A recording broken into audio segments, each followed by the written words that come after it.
All right, thanks, Ger, for taking your time out to talk to us on Beyond the Wire. Do you know what, mate?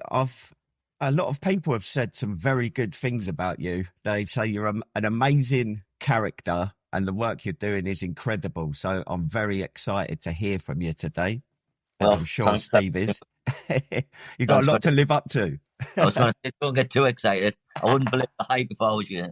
I believe you served in the British Forces from 86 to 91. So Yeah, start at yeah. the beginning. Tell us a bit about your military service. So I joined in 1986 as a junior leader in the light infantry. That went on till 87. I went to Omagh in Northern Ireland to the 1st Battalion, the light infantry. And then I was there till 89. And then 89, we went to Berlin till 91. And I left in 91. And what was your experience of the forces? Did you enjoy your time? Did you? I really liked so once I got into the training, I really liked the training, and I really liked when I got posted to Ireland. Unfortunately, some were involved in a terrorist attack in Ireland. Some of my friends got killed. 8 lads died, and from then, I wasn't so keen, to be honest. I was 18 year old, and in my life I'd thought, like, if you got killed or something in the forces, you were kind of like a big hero and stuff like that. But from my experience, I just noticed like that wasn't the case. It was, you were just dead. Yeah. And I mean, this coincided with me starting to smoke weed and take drugs as well. But that's got nothing at all to do with the terrorist attack, and nothing at all. It was 1988. Ecstasy had sort of just come into the mainstream. Yeah. And everybody was doing it. I was 18, so and then went to Berlin. Obviously that was like sort of the drug capital of Europe, so it didn't really do me it didn't really do my career any good, but I did have a brilliant time. It always starts fun. We were talking about this at a breakfast club. Did they do drug testing when you was in the army? So no, they didn't do drug testing. They did raid our barracks a few times, but they didn't find anything. But they didn't do drug testing in them days, and there was quite I would say around about, 50 people in the battalion was doing it at the same time. So that was 1989. Yeah. Yeah. So what led you to leave the forces? I mean, what's that, 5 years? What was it, time served or? Yeah, time served. I just had enough.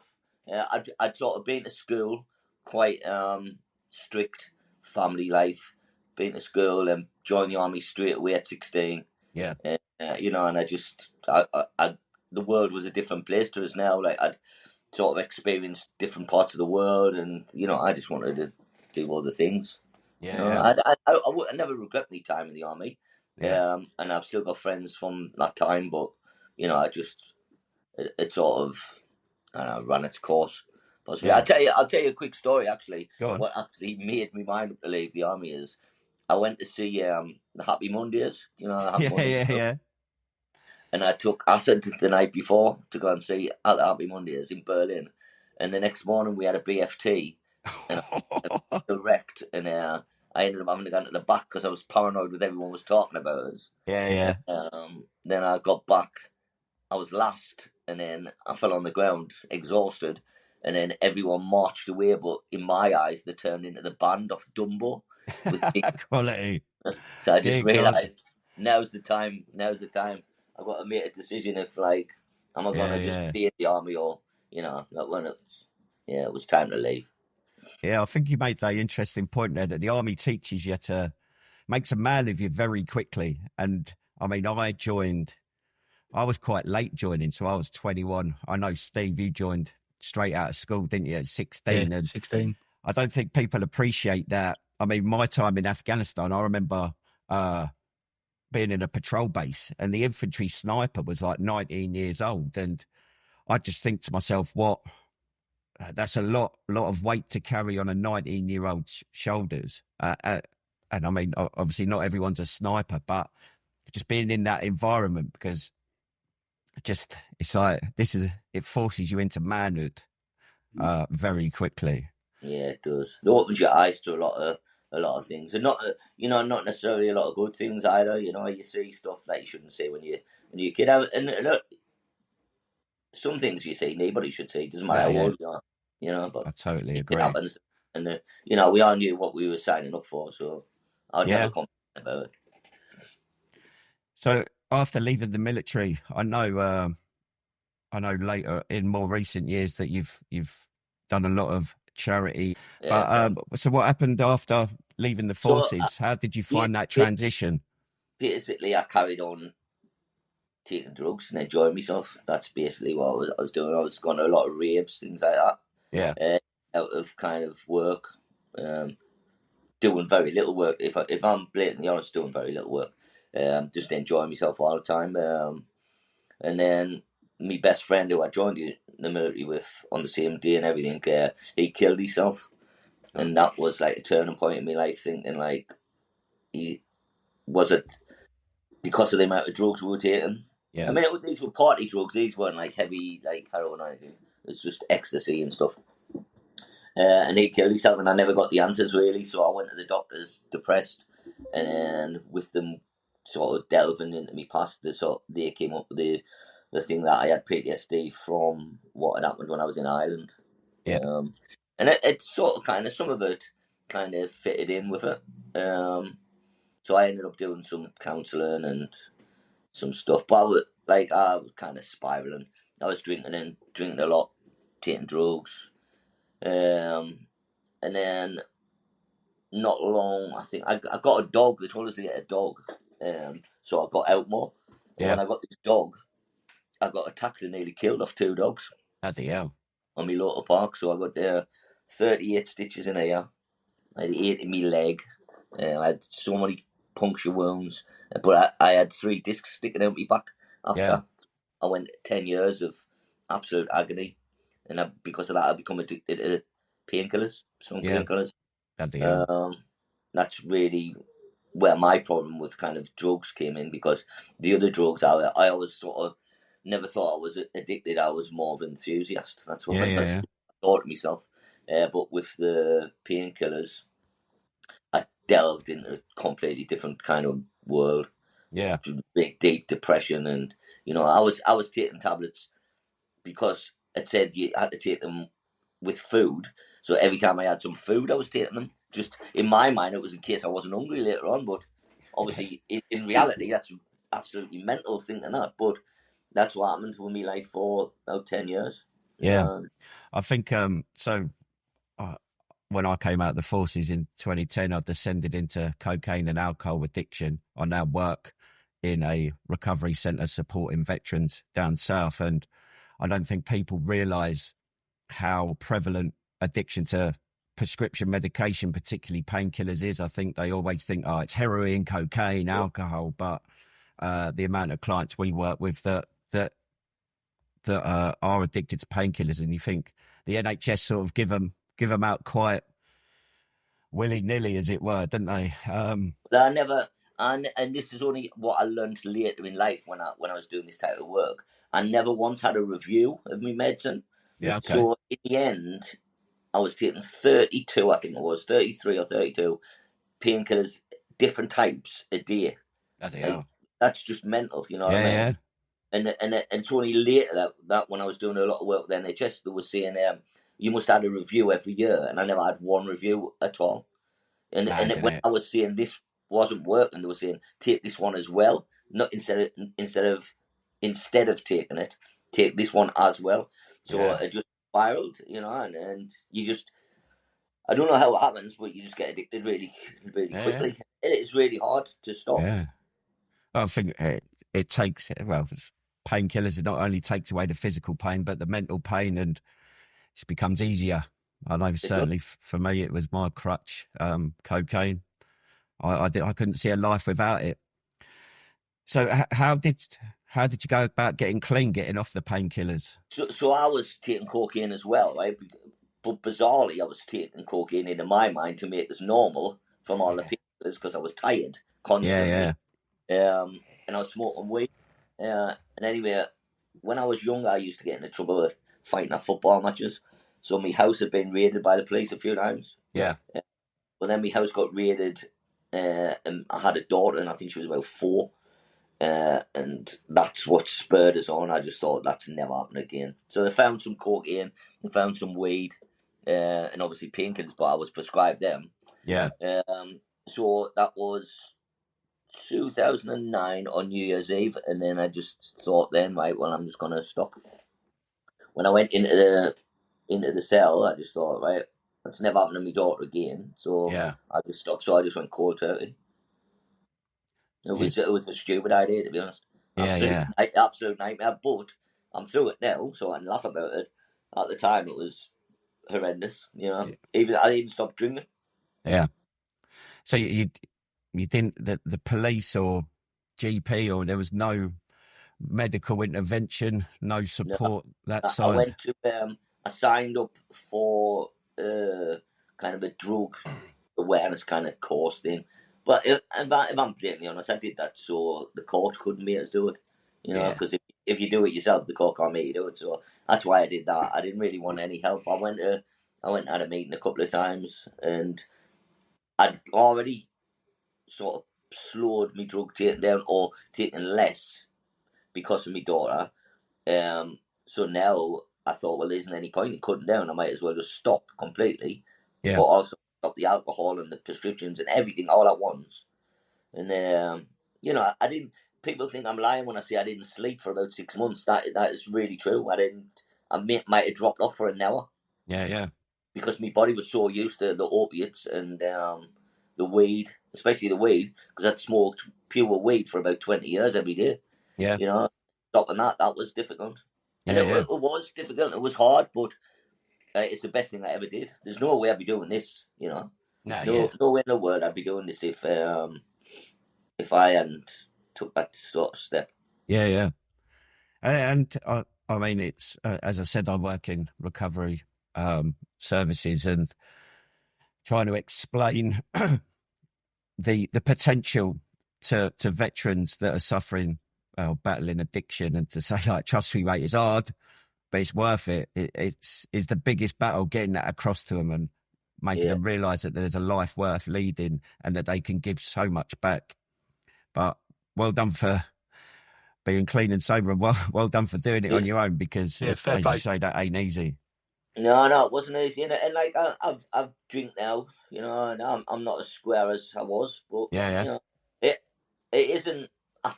I don't want to sound like someone facetious here, but it isn't as fun being straight, you know. But you've got to think about the rest of the day, you know. It's like, so it's you know, I sort of kind of moved away from the circles I was in, and I do less. And if I go to a pub now, I normally go by myself and I put my earphones in so nobody speaks to us. So. I like that idea. So moving forward, some of the research I've done, so 2013, Changing Lives. Yeah. Well, so I take it that's the start of sort of giving back, as it were. Yeah, so what happened was I was in my parents' house and my dad died, and I gave him CPR and it didn't work. So I just thought I was gonna get a job where I help people. And if you knew me before that, you would think that's a bit of a wanky thing to say, because I was all about making money, and if I had a quid, I wanted 2 quid. If I had a grand, I wanted 2 grand. But that literally in that split second changed my whole outlook on money, life, everything. Yeah. And it's such a weird thing for me to say, because I wasn't like that. You know, I wasn't horrible, but you know, I was more self really. Money for some reason was me driving force for everything. Yeah. And it isn't. I seem to make more money. It's such a weird thing, you know, because I'm not thinking about it. I just kind of and I work. I've got a few jobs, and I work long hours, and I really like it, you know. Whereas before, I'd do anything, so I wasn't working but making money. So it is a weird thing.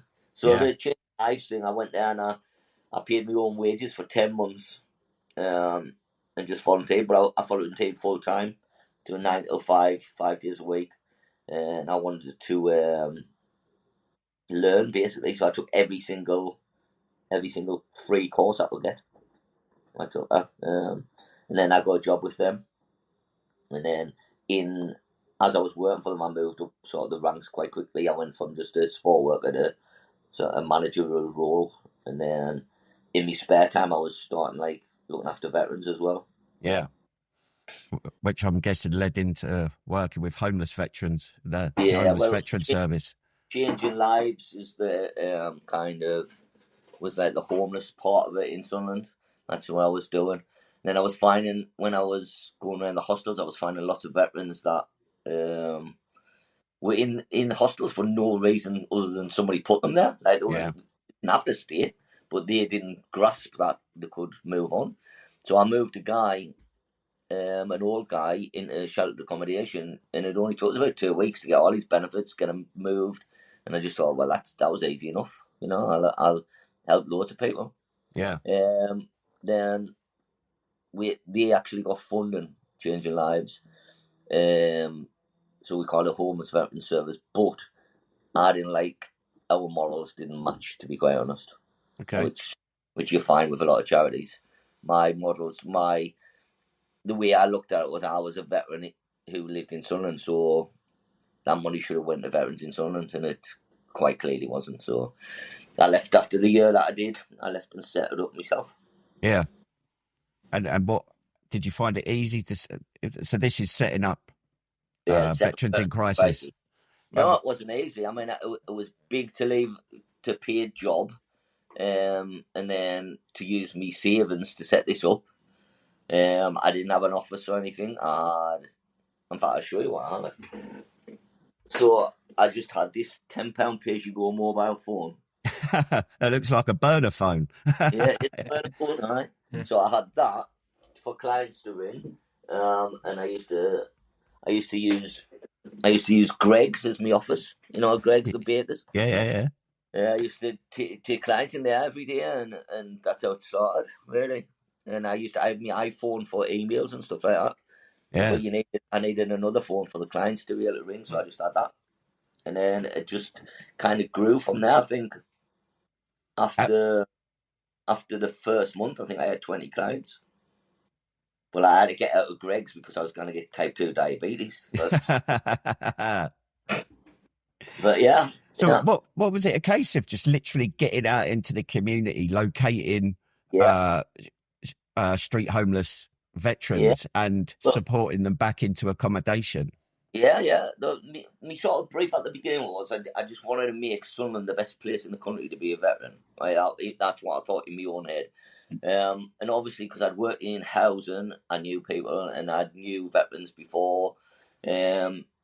The council knew about us. The health service knew about us. So it was hard. Yeah, it was hard. But if something's worth doing, it's worth doing good, isn't it? So of course, mate. Of course. I was working. I didn't want to take any money from Vix, so I got a job with Northumbria Uni as a research assistant, and I was on a veterans project. I did a little bit of stuff for them before.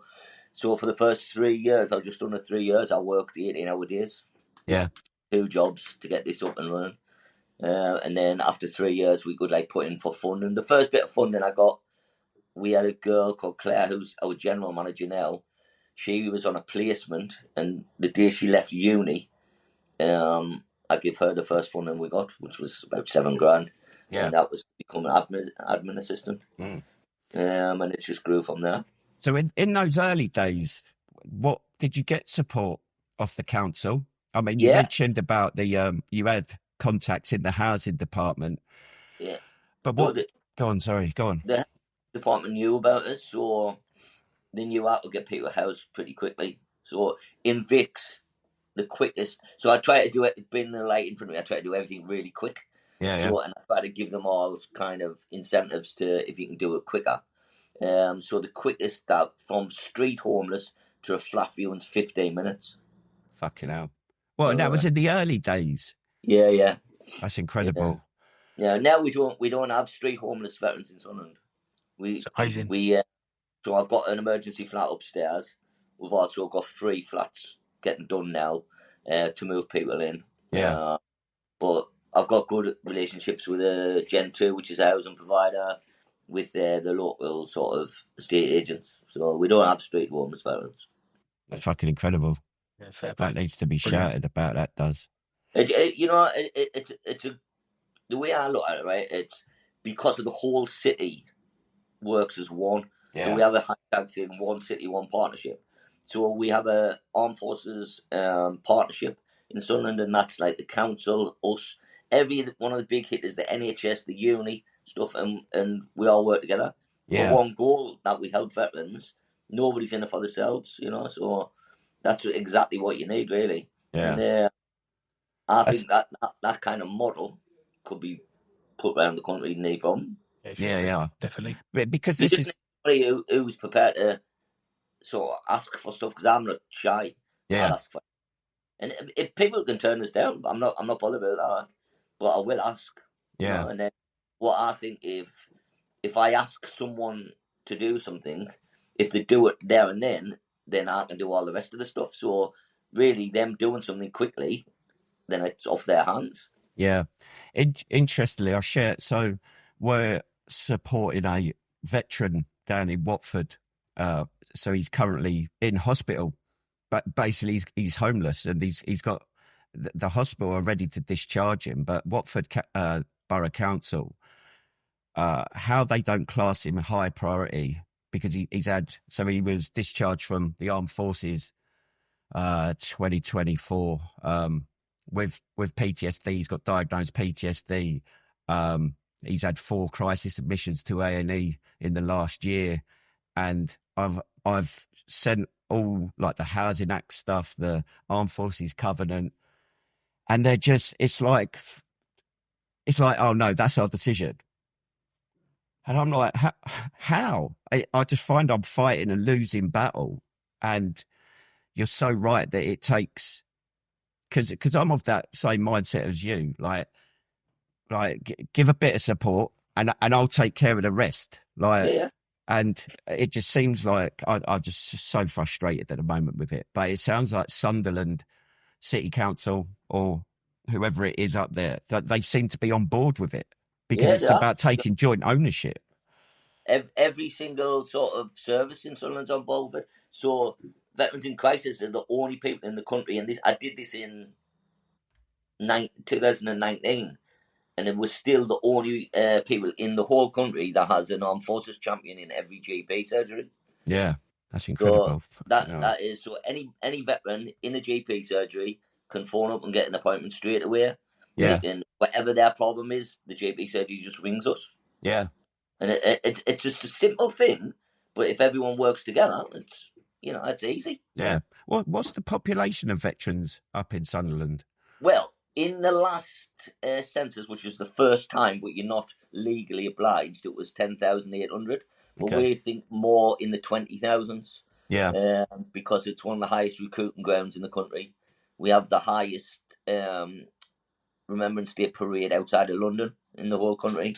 So it is massively, and when I was young, there wasn't any job, so everyone joined the military. I mean, looking at your website, you do tell us what veterans in crisis do. I mean, apart from the housing side, because I see that you offer counselling and therapy, and we have. So basically, it's like a one-stop shop. So there shouldn't be anything that we can't do. Yeah, but sort of experts in everything. So you can come, you can have a shower, you can watch the telly, you can wash your clothes, you can have food. Then there's a food bank to take stuff away. You can have counselling. So the quickest we did counselling, someone come to the door and we got them counselling in 5 minutes. Wow. Now the NHS is 18 months. So we did it in 5 minutes because she didn't have a client at that hour, and they come to the door at the right time. So that's brilliant.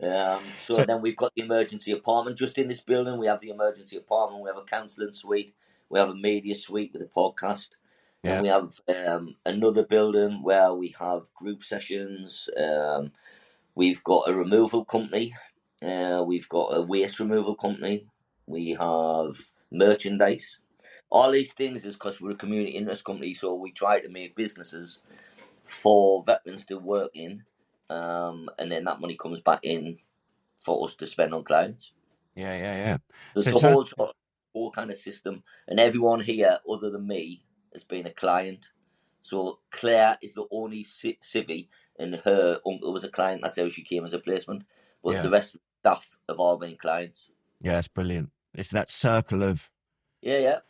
I wanted people to come in and think, right. So when I first started, I was telling people I used to be in the shit. Horrible stuff was happening to me, and you can get out over it. So what I wanted was the clients, and then to come in and see people who work here, and they think, well, I could work here. Yeah. And then everyone gets a job, everyone has their bit, and everyone likes to help people. Yeah, because it's all very well giving someone a flat, homing them, but it's not helping them. They need a future. I learned this very early when I was working with homeless people, right? Especially street homeless. If you get them a flat, you put them in the flat, then they can just stay in there drinking, smoking weed or whatever, and never see anybody again. Whereas when they were outside, at least they were seeing people. Yeah. So the getting the house or the flat is the simplest part of the whole job. Yeah. The rest of it is sorting their lives out and maybe filling the time with meaningful things to do. So we have a lot of like health stuff. We do a lot of outdoor activities, a lot of water sports, paddleboarding and stuff. So we do all that to fill people's time. So really, in reality, they could be able to come here 9 till 5 every day of the week. And then we do stuff on a weekend sometimes. And we do stuff on a night as well for people who work. Mm. It sounds like you've got this hub's got a lot going on. How has there been grant funding for it? How have you got to where you've got? So we actually own the building, so we don't pay rent. So we fundraised for that. So I think it's about 5 years ago. We fundraised for that. So that really helps us not having a mortgage or anything. The council, that's really good to us. People are really good, but we don't seem to get like from where you would expect us to get money from, if that's the way to put it. So the Armed Forces Covenant, for instance, we put in for money from them loads we didn't get out. And things, a lot of people, and this is really bizarre, a lot of people, when you put in for stuff, say, why should we give you money? Because you're already doing it. Now, you're not thinking, wasn't doing it. You like, so you need us to then go kind of bust. Yeah. Do it again. I mean, none of it makes sense, to be honest. We employ a business development manager, Paul. He's ex-army. He was a kook, so he killed more people than us. It's his job, and he's good at his job, but it's really disheartening for him. Yeah. You might spend 3 months doing a bid, and then just get knocked back, and they're not taking into consideration that's 3 months' work that we've had to pay for. Yeah. To get nothing, I find that incredible that the Covenant Fund doesn't give, because they've got a recent, I think it's still ongoing, like grant funding for services that are taking veterans off the streets and accommodation. Yeah. If you read it properly, it isn't for that. It is like bigger ones that maybe want to kind of refurbish, and I could refurbish the room because we're kind of extending the building, but because we're extending it for disabled people and not homeless people, you can't have the money for that. There's loads of things if you read into them. It's as simple as you think, because we've tried that one a few times. So. Oh dear. Well, it's interesting. So the other week, you must be aware of the guys. Where is it? Steve, military football club.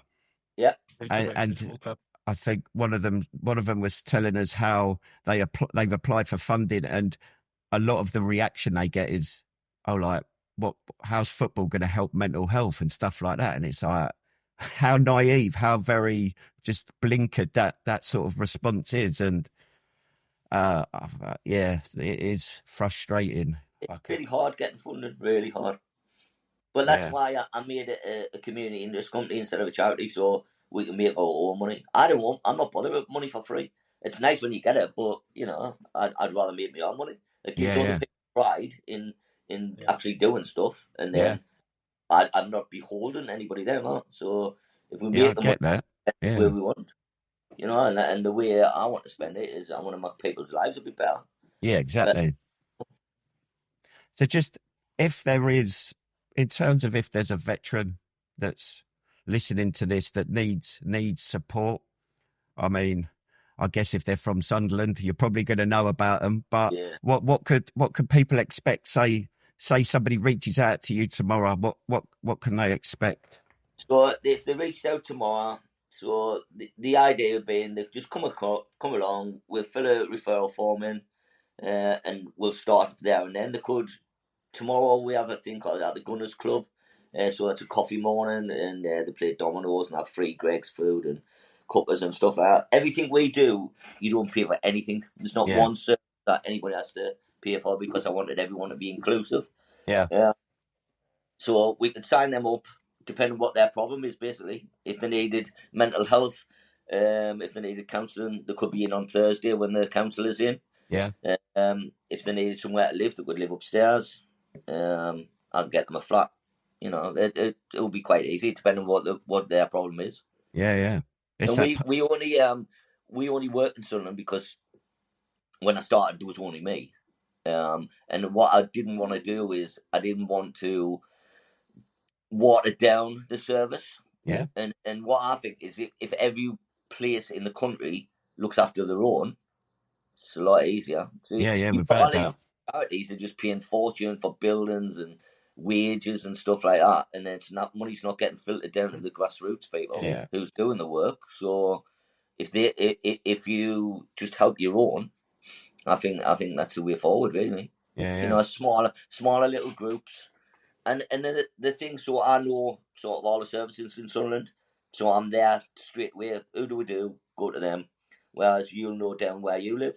You know, if you're in a national thing, then you've got to think, right, what about where in that country? And it's, I get that. I just think it's a money making scheme for big charities, to be honest. 100%.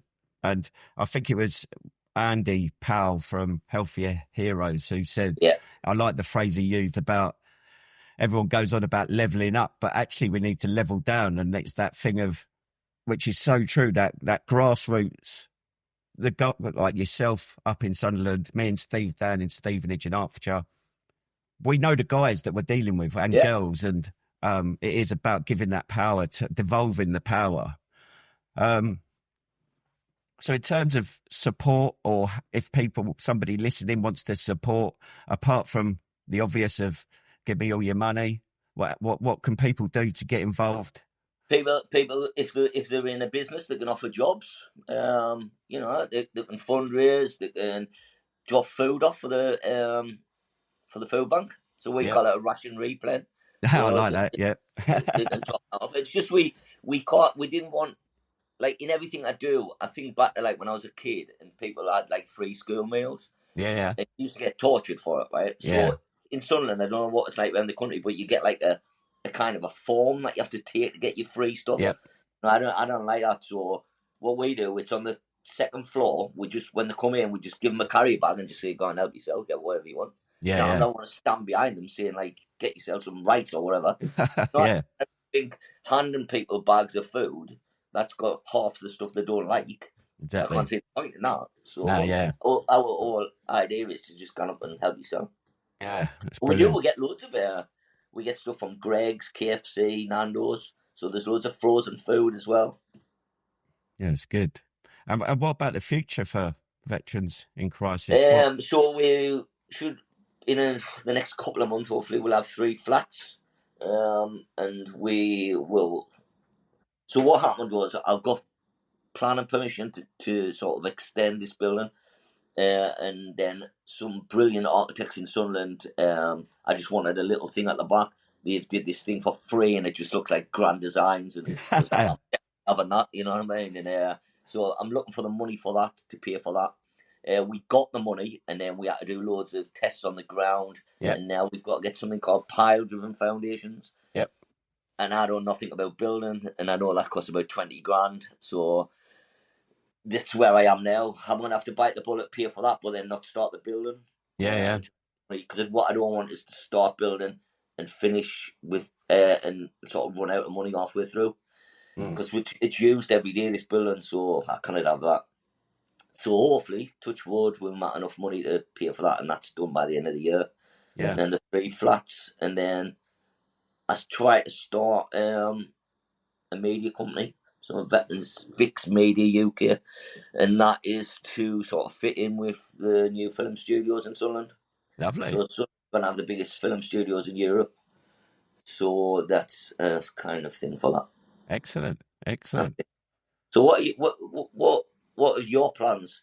I mean, I know you're the interviewer, but so the Must Appointed Stevenage is basically in its infancy. So Steve and I only met each other last October, Steve, wasn't it? Like, and our trajectory has been quite steep. So we've got the Must Appointed Stevenage, which is a weekly breakfast, but it's also a hub so Steve is also a caseworker for SAFA, and through my experience with the work I do and the connections I have, we've got that ability to signpost people, and it's just about having that, in the first instance, rebuilding that connection and brotherhood and camaraderie, and then just listening and thinking, oh, you pick up on saying, and then you can, over the weeks, engage with him and say, well, I know, would this interest you? Like, you can, rather than just going, you need fucking help, mate, like, ring these people. It's a bit more personal. So that runs every Tuesday morning. Yesterday, we started a Sunday one, which we're going to have every second Sunday of the month. And then the podcast side is, so we've got the normal episodes, which it's that military banter, but also, like, what is it you say, Steve? So, like, we go serious 1 minute, talking about serious subjects, and then the next minute it's banter. And it's not, I mean, a lot of podcasts are generally special forces orientated, which 99% of us didn't do. And we've had some good feedback from that, haven't we, Steve? Yeah, like, we go really deep sometimes, and then all of a sudden throw something in that just snaps us out of it, and we're back in funny mode. And I've said before, it's like getting a stroked with one hand and slapped with the other. You don't know what's coming next, sort of thing. But we give what we think is good advice, lived experience advice, and people get involved as well. Our listeners get involved. We struggle sometimes with sharing everyone's experience and stories, because we've got too much. It's almost like we're giving a platform for people to just share what they want to share, whether it's anonymous or put a name to it. Like, do you know those, like, because I think what Steve and I can agree on is, like, a lot of when we look back at our time in the forces, it was all about Afghan and Iraq and losing mates and all that shit. And then actually through doing the podcast, you start remembering, like, I don't know, like, some shit story that you remembered from stag duty, and it's like, fucking hell, like, that's brilliant. And it seems to have connected with people. And then we give what we call a Bravo Zulu shout out each week to organisations like yourselves. And then we thought, what we'll do is we'll expand on that and create the Beyond the Wire podcast, where we actually, like, do this. So give these good organisations a chance to share more about them, because for me, I do believe there is quite a bit of support for veterans out there. However, it's finding it, and it's like you say, that a lot of people go to, I'm not feeling right, or something's going on, I'm going to go to the British Legion, and it's so fucking convoluted, and you don't end up getting the support. Whereas if I thought, right, I'm in Sunderland, fuck it, or I'm a veteran in Sunderland, I remember that veterans in crisis, they're going to get the support they need straight away. Yeah. Well, I'm also happy, like, to share any kind of our model with anybody, like, if anybody all over the country, I'm not sort of, like, precious about it. Yeah. I'm happy to tell anybody how it did it, how the best way to get sort of stuff is, you know what I mean? And basically, I'm happy to help anyone. And I often take calls from veterans from around the country, but obviously they can't be clients because they're not from Sunderland, but I can't tell them where to go, and that's what you need, to have, like, a sort of a good group of people who's happy to help. It's not about, is it? You want to help people. You don't start these things because of money. You just need money to keep them going. That's it. It's not about the money at all. So helping people is at the main thing. Yeah, because I think from my experience, both as a veteran that suffered and a professional now supporting veterans, I see it too often that like a charity will be like, "Oh, this is my veteran," Yeah. whereas like when as serving members of the British Army, it was all about teamwork and doing the job together, sharing ideas, and Yeah. and we seem to, I don't know, the bigger charities seem to have forgotten that.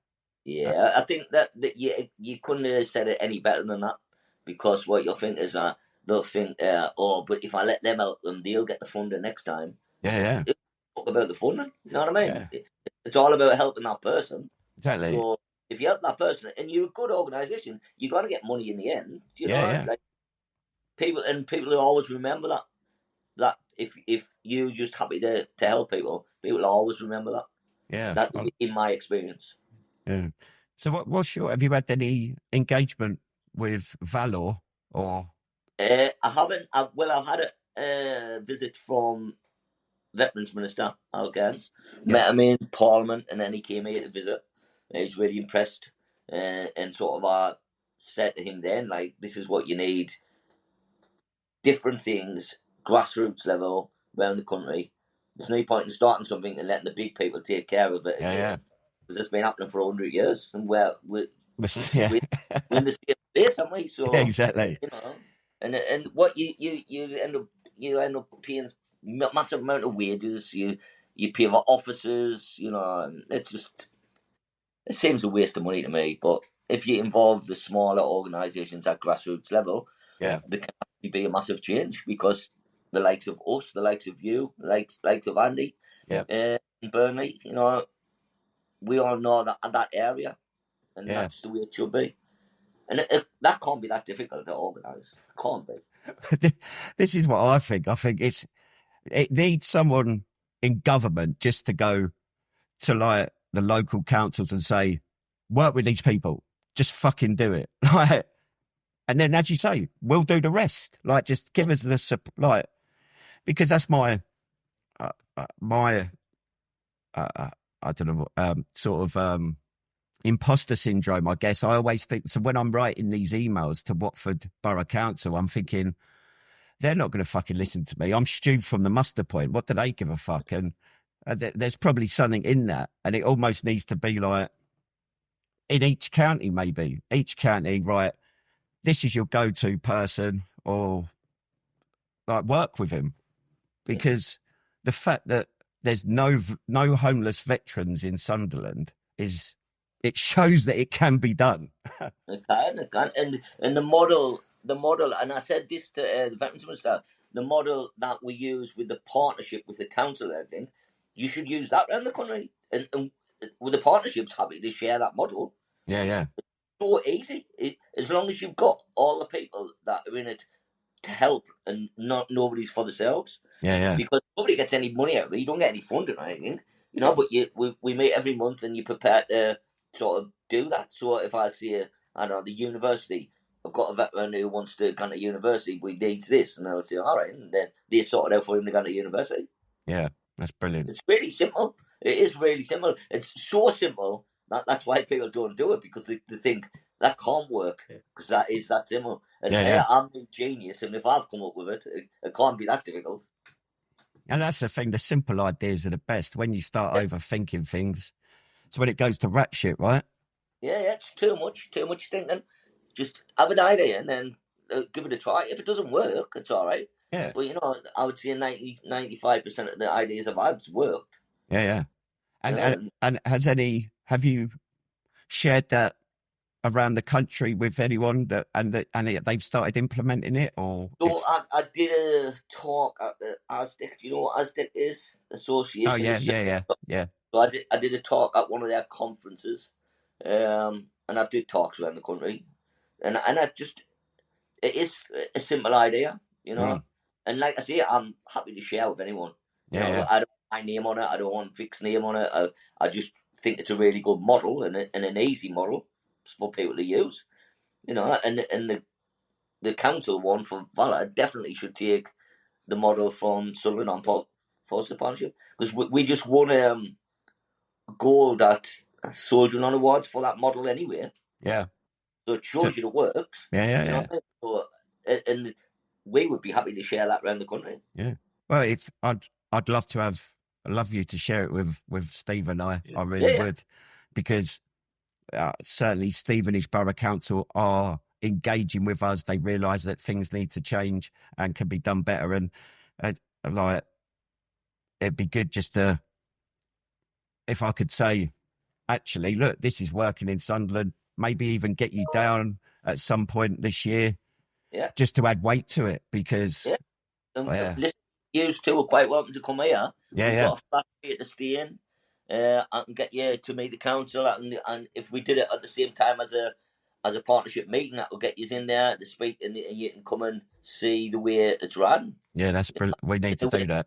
Yeah, we'll set that up, definitely.